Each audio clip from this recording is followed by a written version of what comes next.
বন্ধুগণ, নারীবাদীদের একটি স্লোগান ছিল, নারীর যৌন স্বাধীনতা নিশ্চিত করো। আপনারা বলুন তো, নারীর যৌন স্বাধীনতা কি? ওরা কিভাবে যৌন স্বাধীনতা চায়? হাইওয়ান যারা পশু, তারা যৌনতার ব্যাপারে স্বাধীন। তাদের বিবাহ লাগে না, তাদের স্বামী নাই, তাদের স্ত্রী নাই, তাদের ঘর সংসার নাই। কিন্তু যারা মানুষ, তারা কি যৌনতার ব্যাপারে স্বাধীন হতে পারে? ইসলাম কি বলে? ধর্ম কি বলে? ধর্ম যদি কেউ নাও মানে, যেসব দেশে ধর্ম মানে না, সেই সব দেশেও তো যৌনতার ব্যাপারে একেবারেই লাগামহীন স্বাধীনতা নেই।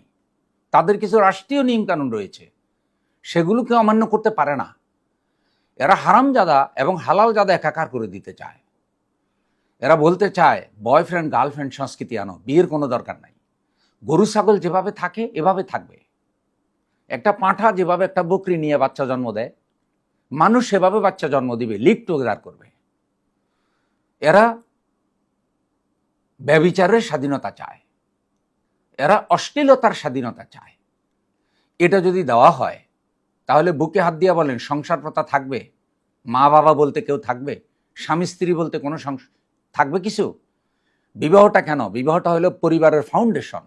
বিবাহের মাধ্যমে একজন মা হয়, একজন বাবা হয়, একজন ভাই হয়, একজন বোন হয়, একজন স্বামী হয়, একজন স্ত্রী হয়, একজন ফুফা হয়, একজন ফুফু হয়, শ্বশুর হয়, শাশুড়ি হয়। এ পুরো যেই আমাদের পারিবারিক নেটওয়ার্ক, সামাজিক যে বন্ধন, এ সবটাই বিয়ের উপর নির্ভরশীল। আর যেহেতু বিয়ের মাধ্যমে যৌন স্বাধীনতা থাকে না, একজন স্বামী একজন স্ত্রীর সাথে তাদের যৌন কার্য শরীয়ত পন্থা অনুযায়ী নির্ধারণ করতে হয়। এরা বিবাহের পরে যদি একজন স্বামী একজন স্ত্রীর সাথে তার শারীরিক চাহিদা পূরণ করতে যায়, আর সেই ক্ষেত্রে স্ত্রী যদি মন খারাপ করে, এটাকে তারা দর্শন বলতেছে। এটা নাকি বৈবাহিক দর্শন।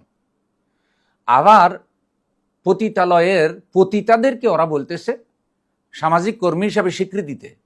তাহলে স্বামী স্ত্রীর সাথে যৌন কার্য করতে গেলে সেটাকে বলতেছে বৈবাহিক দর্শন।